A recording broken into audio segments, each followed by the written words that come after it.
So good afternoon, or for those of you further out west, good day, and welcome to the CCA Learning session on pipelines and reporting at McGill University Advancement. We are delighted to have you with us today, and we want to thank, first of all, our presenting partner, IA Financial Group, which has made possible this entire year-long series of CCA Learning sessions. I'm just going to go over a couple of housekeeping items before I introduce our speakers for today. You will notice that on ReadyTalk, and hopefully you're all logged in, there is a feature by which you can raise your hand, which indicates you have a question. And you can also type in questions on the screen.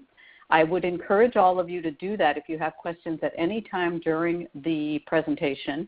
Our speakers are going to get through their presentation and then take questions at the end and answer them, and they have allowed ample time for that. So you can do that at the end of the presentation by chatting, typing in your question, or simply unmuting your phone at any time.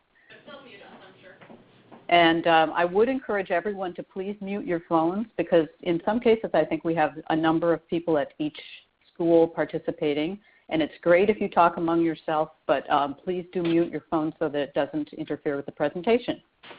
Without further ado, I am very pleased to introduce our speakers for today, and that is Matthew Lagacé, Finance Officer, and Glenda Garcia, Prospecting and Pipeline Management at McGill University Advancement, to speak to us about the wonders of what they've done at McGill University. So Glenda and Matthew, we're looking forward to hearing from you. Hi, Glenda. Hi, Matthew. I hope you can hear us.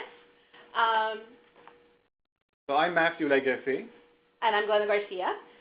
And we're really excited to be here to discuss the reports that we developed for McGill University.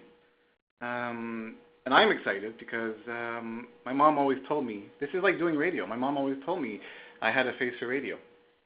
Which is such a nice thing to say. And in my case, I've always been more lively and use my hands. So you will probably be missing a lot by just not seeing me gesticulate crazily here, but I hope we entertain you and inform you today. So to begin with, we wanted to talk about a few learning objectives. Basically, we hope these are things you are able to take away by the end of this presentation. The first thing we want to do is teach you how we brought together information from different fundraising departments to create a powerful pipeline report. And how we created a brand new identification program through partnering with other departments. And how information transparency can create buy-in and enthusiasm from development officers. And finally, how a good communication strategy can ensure participation. The agenda. So we'll talk about the information problem, the making of the reports, the commonality of both reports, and lessons learned. Let's begin with the information problem, the need analysis and solution for the prospect and proposal detail report. First need was that we needed a one-stop shop. Last, we had a report, but it didn't show our development officers their complete prospect pool. It only showed them, when they would pull on it, it would only show them their prospect pool of major gift prospects. So it left out the annual fund prospects and the plan giving prospects. So we needed something, a report that could show all those prospects, their complete prospect pool, and all the proposals that are associated to those prospects.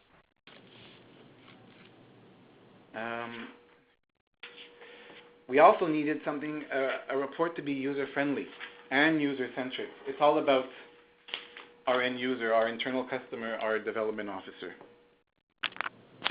In the past, the report we had, you put in a query and held your fingers together and hoped for the best. The report that we created, there's immediate gratification. The report pulls on the information that the end user needs in order to make decisions, in order to actions on their prospect pool. And the third need is empowering development officers and to make them autonomous. In the past, the development officers would come and see the pipeline management side of the employees from pipeline management and ask them, I can see my major gift prospects, but I can't see all the annual fund prospects that are associated to me, and I can't see planned giving prospects that are associated to me. Are you able to pull a report together or an Excel spreadsheet that can put all these prospects in one place so that I can play around with it and make changes and make decisions and take action? Basically, we were pulling 3-4 different types of reports. Yeah, and it's very somebody's prospect pool is very time sensitive. Changes happen all the time, and if it takes me 3 weeks to pull your prospect pool, that's not a very good use of my time. So now, with this new revamped report, development officers can, while they're drinking their Saturday morning cup of coffee, they can pull a list of their prospects. Sunday night before they go back to work, they can pull a list of their prospects, and it's always in real time. So the solution we came up with is the Prospect and Proposal Detail Report, or at McGill we like to call it NG15. At the top of this, the major user of this report is the development officer. The information that they require, I keep repeating myself, but the information they require to make decisions on their prospect pool is there at their fingertips. It's also at the fingertips of anybody associated to their faculty or unit. It's at the fingertips of our whole advancement team, our planned giving team, our annual giving team, our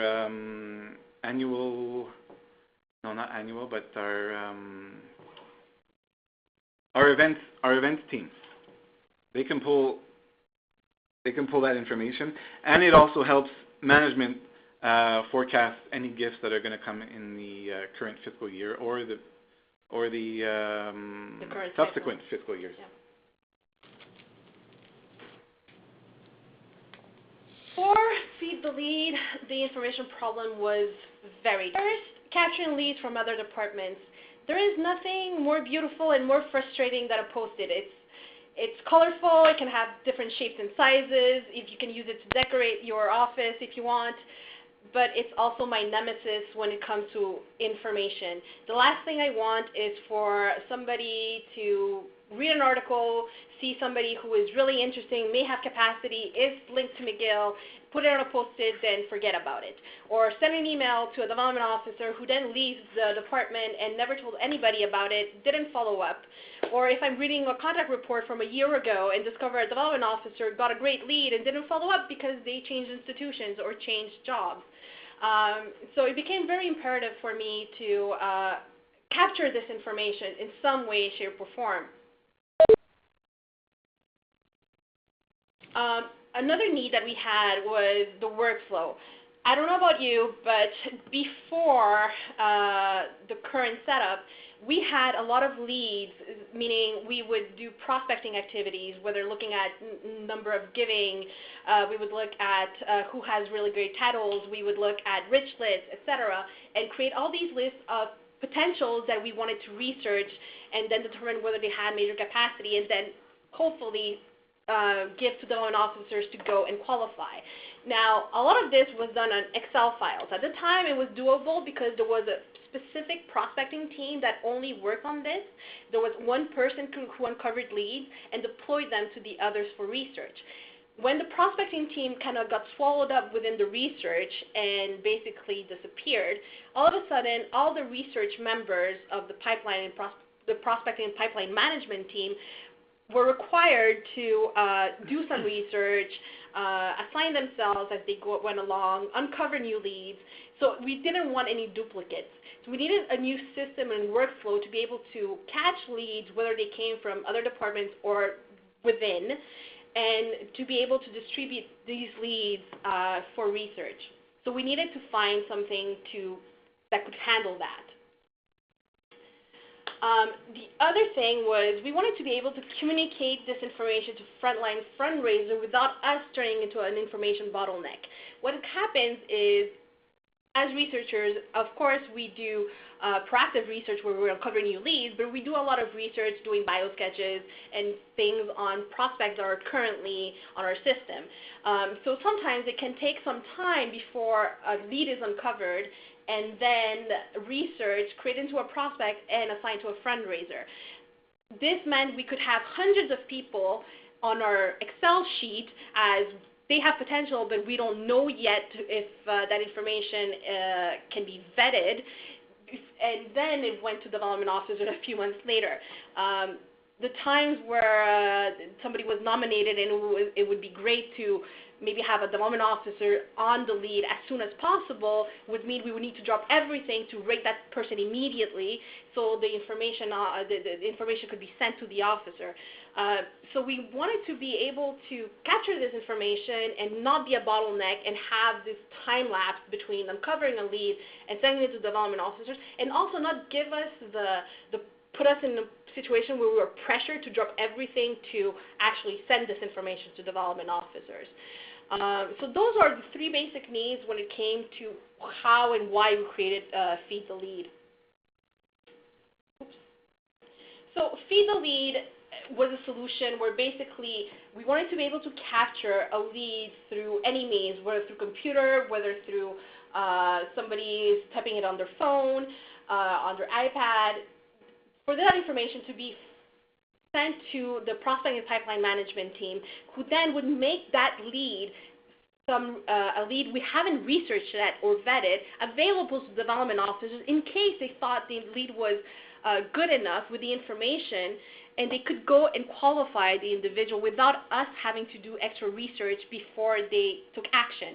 Because there are a lot of times where a name is good enough for them to go without us having to do the whole work of researching. When the lead is researched, then we discover whether they should be in qualification or disqualified from the prospect pool. And if they are to be qualified, we then put them in a new report where they have basically the new potential prospects in qualification, and they are encouraged to go out and qualify. And we know that development officers like anything that is shiny and new, so this report of new potentials in the pool is always really looked at. Feed the Lead is a volunteer. It's based on a volunteer activity in the sense that nobody is forced to send you a lead. We want them to be encouraged, and we want them to feel like it's easy to do. It's not a big effort. So basically, it's a form they have access to either on their computer or on their phone. And basically, we just ask them to submit the last name, the first name, some basic biographical details, and anything that can talk as to the capacity of the individual. So if they have a link to an article, they can give us the link to an article. If they just want to free text anything, they can free text anything. And if they think a particular lead is good for a particular program, they can then say, this lead is really great for management. And basically, we received this information.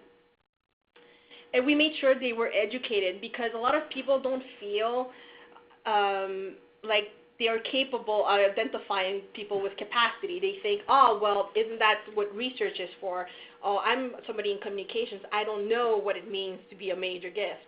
So we basically created a small document that kind of explains some of the financial indicators that we look at for major gift capacity. So if anybody has any of those elements, and you can click, oh yeah, definitely there's business ownership involved, or there's a family foundation, well, you don't need to know a lot about research and major gift prospecting to be able to say, well, I think there might be capacity. I'll share this information with the pipeline team. And you can see here the examples of the MG Leads report and the new major gift qualification report that were created, so the information would flow immediately to development officers. Now time for story time with Matthew and Glenda. We wanted to discuss how we came to creating the prospect and proposal detail report, and also Glenda will talk to you about how she created the feed lead. In the past, this was the report that we had, that development officers had access to in order to pull their prospect pool. It only showed special gift, major gift, and primary gift prospects. So, you know, any prospects that fell under the major gift. It didn't show any annual fund prospects. It didn't show any plan giving prospects. This is what I got to in the beginning when we said that you clicked on whatever information you required, you pressed the button, and you hope for the best. The way it was created, it didn't always pull the right information. It didn't always give the development officer the correct information.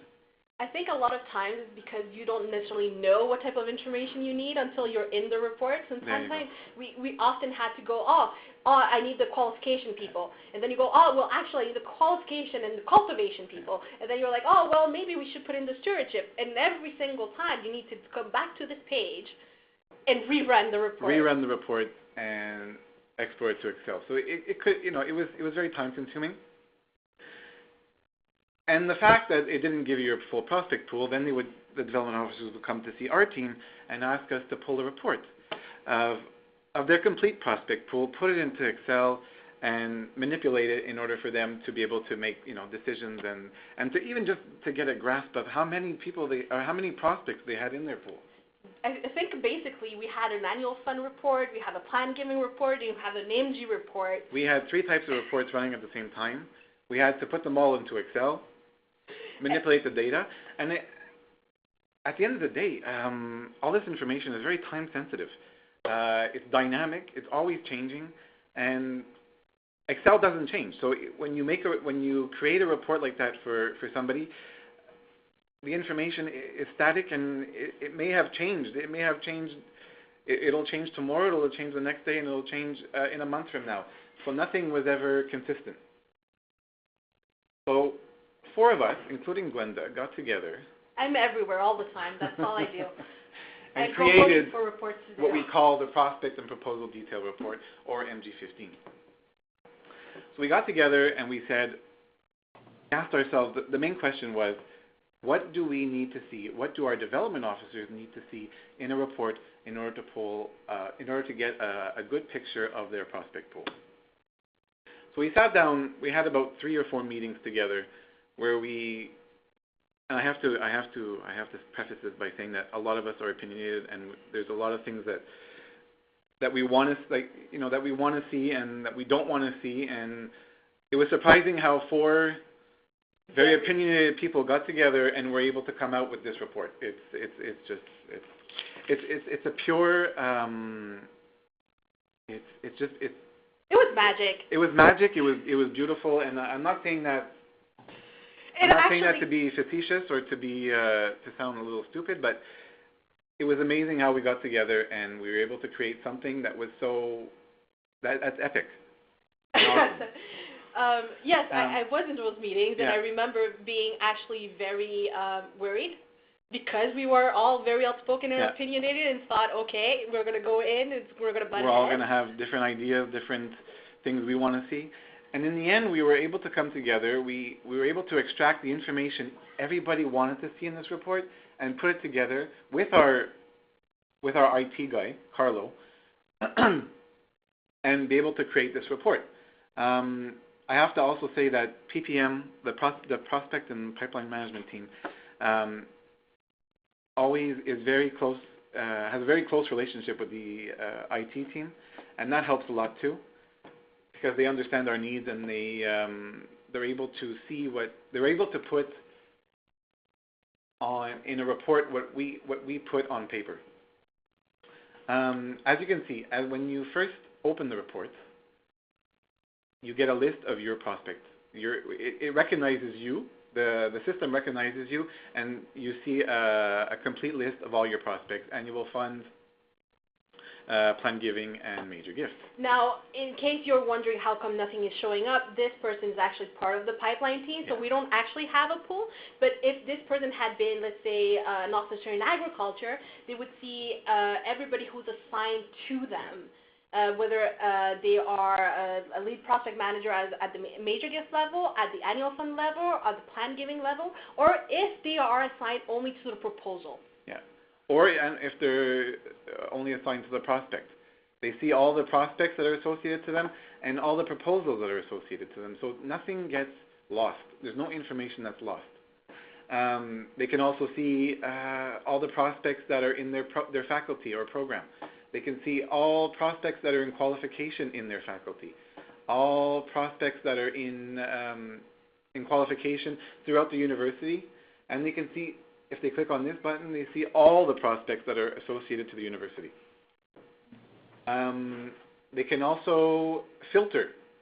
Like in Excel, they can filter the information. They can export the data to Excel and then manipulate it further. And we developed it so that there are other reports that are run on top of it. So basically, you know how they say Rome wasn't built in a day, or all roads lead to Rome. NG15 is Rome, and the other reports are all the other roads that lead to it. This is the Bible. This is it's a great picture of what a development officer needs.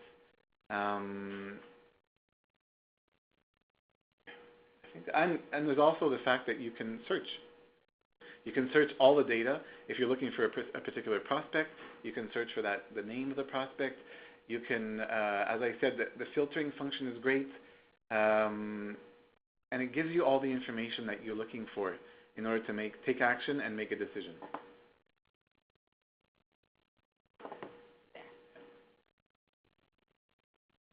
Okay, for Feed the Lead, again, when we created the reports, etc., we actually based it a lot on NG15, so I'm not going to be talking about that specifically.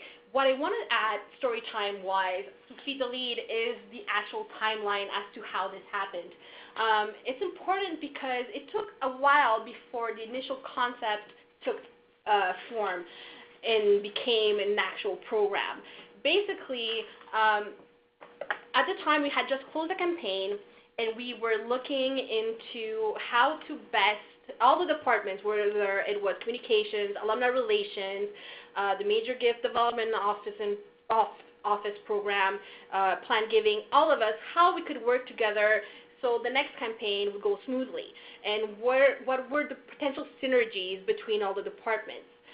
One of the things was they wanted to encourage the individuals who were not in fundraising to basically go out and qualify major gift prospects. The only problem with that is a lot of people are not comfortable with that idea. If you're not a trained development officer, going out and qualifying major gift prospects is daunting. So we had this idea of, instead of sending people who are not necessarily trained or who want to go out and qualify, why don't we encourage them sharing information on major gift leads with us? Like I said before, like somebody in alumni relations would go to an event and maybe find somebody of interest and maybe send this information to the development officer, and we didn't know whether this information was followed up on or not. But we thought, listen, if somebody goes to an event, but we make it easy for them to forward this information to us, wouldn't that be good? And so when we were meeting with all these other departments and just coming up with brainstorming ideas of how synergies could happen, we kind of let this idea every time be mentioned. So it was a very grassroots movement where we got alumni relations excited about the idea. We got some development officers excited about the idea. And basically, as it went, at some point, the director was sitting with the VP and discussed that instead of sending everybody to doing qualifications, wouldn't it be great if we had a program where we would feed the lead? And all of a sudden, because there was so much of a buzz going on, simmering buzz all over, this became a priority, and we got the go-ahead take time from systems, because I think we all know, even though we have a really great relationship with systems, their time is precious. So they have a lot of projects. They have a lot of projects. So getting our project at the top of the list of going like, this is a priority, make it happen, only happened because we created that buzz and that excitement of being able to say, you know what, major gift fundraising is not just about the major gift program. It's not just about PPM. It's about everybody in university advancements, because we are all working towards the same goal. So the idea was getting everybody involved, everybody excited. And that's what I wanted to show, is it probably took about a year between the initial concept to the go ahead, let's do this with systems, because we kind of needed to, we had a proof of concept, but we didn't have another example to follow. It was a brand new thing. I didn't see any program similar to this one in other universities quite as sustained with all these reports, etc. So they were taking a leap of faith when they said, yes, go ahead and try this out. So the only way of getting it done was to get people excited. So I feel like it was like basically inception, get the idea into people's heads until it kind of came out. Now, there are three commonalities that I find between how we built NG15 and all the reports and Feed the Lead. Because they are very different reports. Yes. But there, like you say, there are common themes that can be associated to both reports. So we call these the 3 C's. The commonalities were the consultation, the communication plan, and the consistency. In both cases, those are the 3 main areas where I think we worked on very hard to make the reports successful. Get people excited about them, and to get people to use them. Consultation and planning. We had to be open to ideas. We had not only to our own ideas, but to our internal customers, our development officers. We had to. We met with them in order to show them our report, the NG15 report. I believe, Glenda, you met with not only development officers, you met with alumni relations, annual fund. I met with communications. I think we basically brought in all the major departments around the table in order to get them on board. Be prepared to make changes. A lot of people have good ideas, and we had. I think when we had our template going, we had a good idea, but we were always open to other people's opinions, and we were able to make changes in order to make the reports better, and we're always looking to make the reports better. So you have to keep the input of anybody who would have access to these reports and to Feed the Lead, and just like MG15. All the key stakeholders, in our case, the MG15 was basically the development officers, the management, PPM, and systems, right?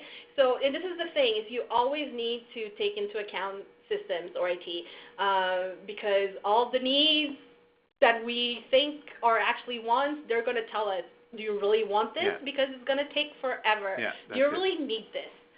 And I say allow the change in perspective to become a strength and selling point. This is very particular to Feed the Lead, because of the system's PPM interaction. So you can see in the first on the left, this is how we thought Feed the Lead form should look like. We wanted it to be so easy on the researchers, where basically the user would provide the ID of the individual and then submit who they were and what the contact report was like, if they put one in, and then give us information and who should it be sent to. And then, of course, it was more like an application where we would then accept it and it would automatically feed everything into the system. This is what we ended up getting. After sitting with the key stakeholders, so alumni relations, annual fund, etc., they told us, well, I don't know if what I really want is to be able to take my phone and just send you what the lead is. So it became, well, you know what, it would take them forever on their phone to get access to the database and get the ID. But it would take us a few seconds when we get the lead, and it's a lot less work. So if I wanted to encourage the people to share information, I needed to accept that it takes me 2 seconds afterwards to verify whether the person is in our database, as opposed to have the user verify all this information before they gave us the information. And this is something that became very obvious in the meetings and very obvious when I sat with our systems team, who also said you really need to automatically put this into the database because it's going to take probably a few weeks to code for a full-time person, as opposed to if you're only going to be receiving about 100 leads a year, I can manually put this information in the database from the information and the individuals give me. And the additional good thing about not having this fed directly into the database is that if people put in a link, sometimes in the database putting in a link is not very useful. So it goes into a system that is a ticketing system where we receive emails. This form is actually attached to an email. So technically, if you don't have a systems team to develop a full form for you, you can just ask for them to give you access to an email account only that could only be used for people who want to send a lead. So technically, we then use this information and put it in the system, codified in the right manner. But if all you need is a lead, you can actually have just an email instead of complete form. So it's scalable, and that's always good because if for some reason the form goes down, they still have access to the email and they could send it to me, which has happened in the past. I'm sure it still happens. It still happens. Never underestimate the power of a good teaser. You have to create buzz. In order to get people on board, you have to create buzz. In terms of the NG15, the Prospect and Proposal Detail Report, we showcased it at a fundraisers huddle just before Christmas in order to get people on board, in order to get people excited about it. But we only decided to release it after the holidays because, as we know, December is a very busy time. It's a very busy time for fundraisers. It's the end of the taxation year, and prospects are trying to get or they want to close the gifts so that their prospects can get their tax receipts on time. So we felt that it was better to introduce it, to introduce the idea, introduce the report at a huddle before the holidays, and then set up one-on-one meetings with faculties and departments to get the ball rolling and to get them into using to get the development officers to using the report. Yes, and for Feed the Lead, it was very similar too. We also presented the idea, the complete idea, I think in April at one of those meetings, fundraiser huddles that we have. And the idea was we needed a pilot to make sure the whole process functioned correctly. So we took 5 volunteers who we chose because we knew they had influence over all the development officers. So choosing volunteers is always good when you have enough of them because they are your ambassadors. So for about a month, they used the Feed the Lead system, and they were able to tell all their other development officer friends how great this worked and how easy it was. And we went to the faculties to train them when you volunteered one-on-one. I don't know about you, but here at McGill, the faculties are in all different departments and in different streets all over campus. So for us to actually go to them was very appreciated.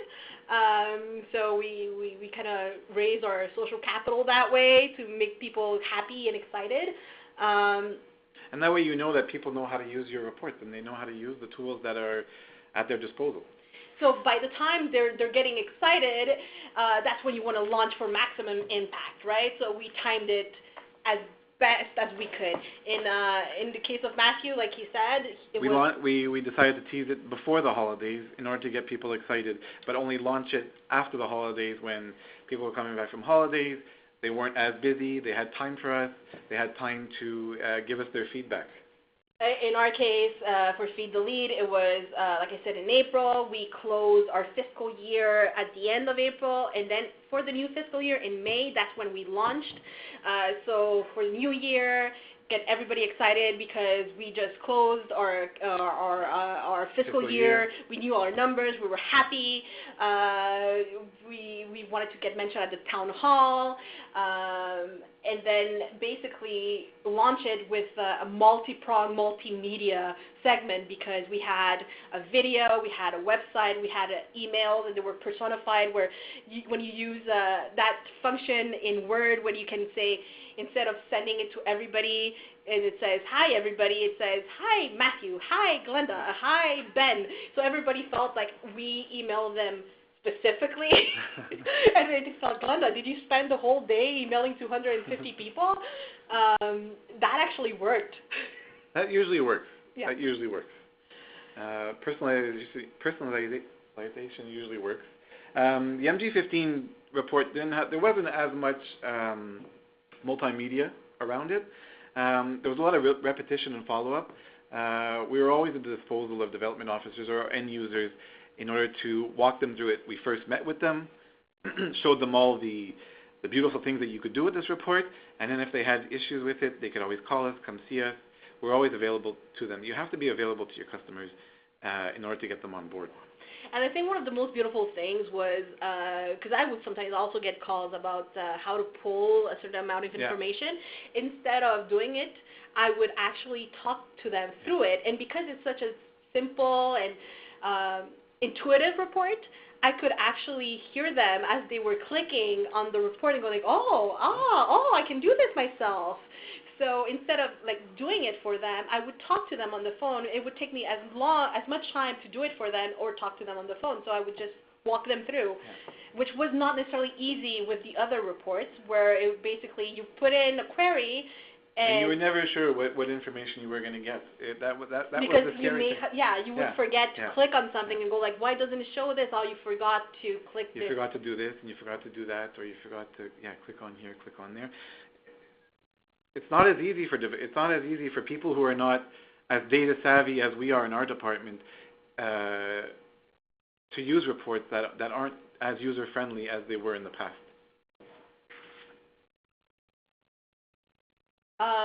Again, I just want to reiterate, for Feed the Lead, the branding was really important. It was a new idea.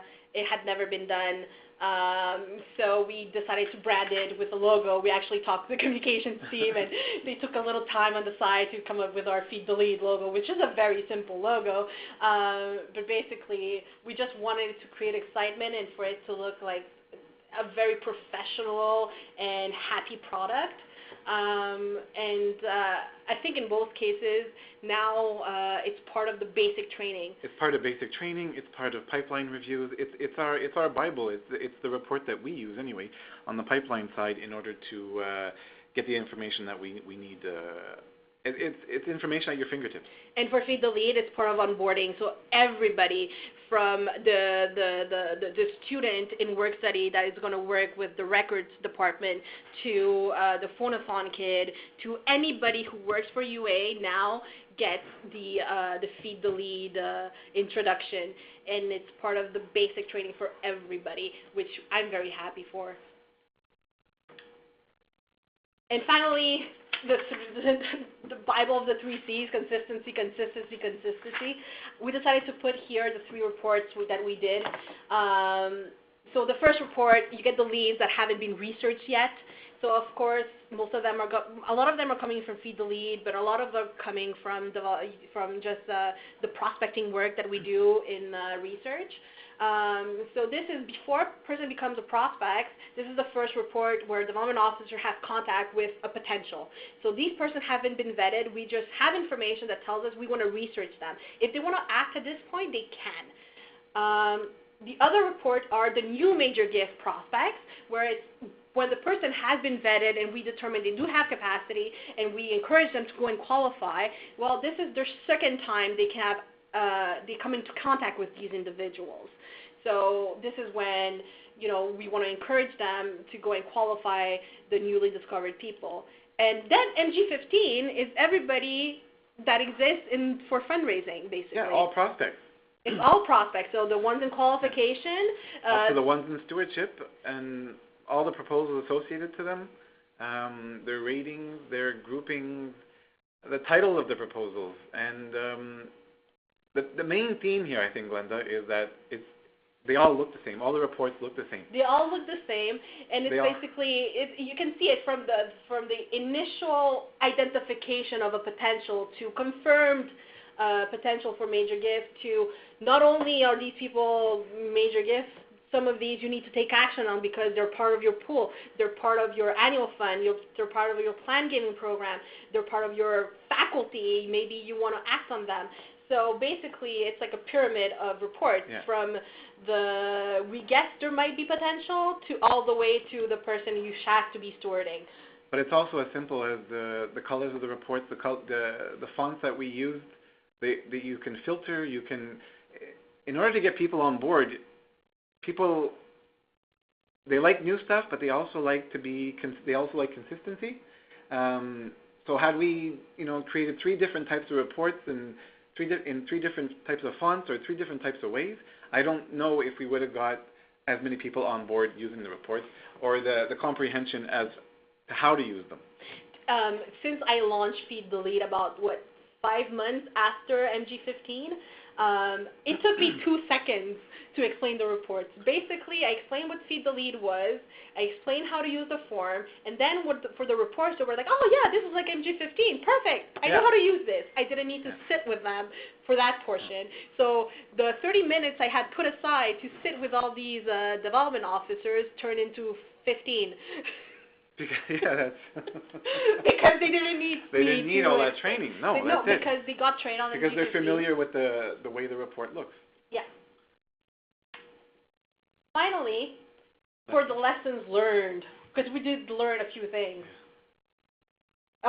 Consistency is key. I think we said it, consistency. But pretty sells. Yes, it does. I remember in the beginning, Glenda would say, well, this should be blue, and this should be yellow, and this should be... Glenda, who cares? It doesn't matter what color it is. But she's right. She was right. In the end, she was right. Having the same colors and the same fonts and the same... It keeps things consistent, and it keeps them...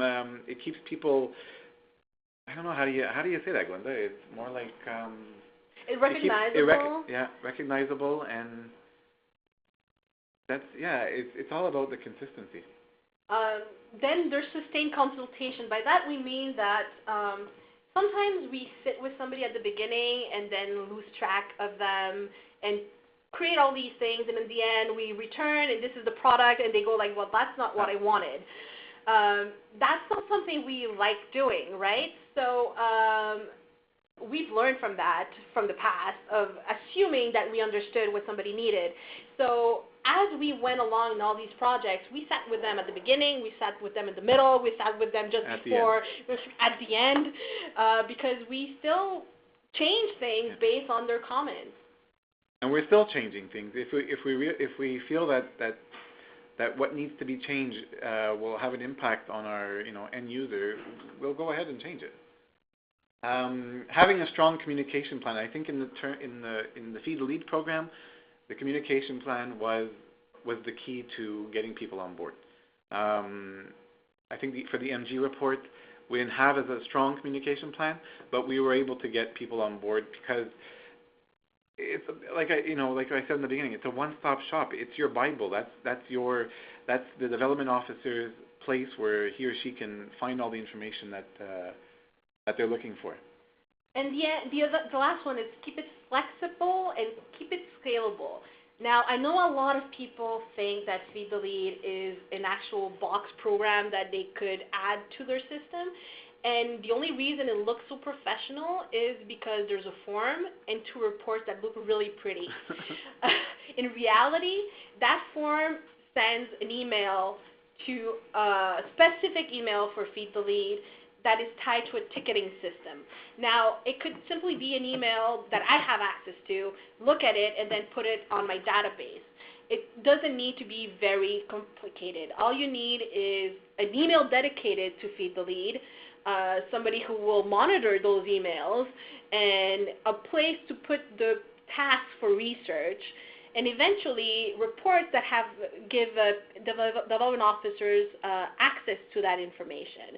that's all Feed the Lead is. It really is not very complicated. It's 3 elements: the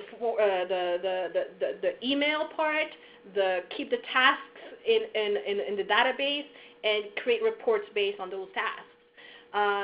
In our case, because we have a systems team that is big enough and has enough time to spend on our projects, we were able to create a form and an RT ticket, and then we manually put it in the system, to the database, and we created 2 very nice reports. But like I said, if all you have is an email dedicated, then you have the beginning of a program. And I think in terms of the NG15 report, I think if you know how to use macros in Excel, you could be able to, and you know what data that the data and information that you need to pull, you could create a similar report that basically takes care of your needs, that takes care of your department's needs.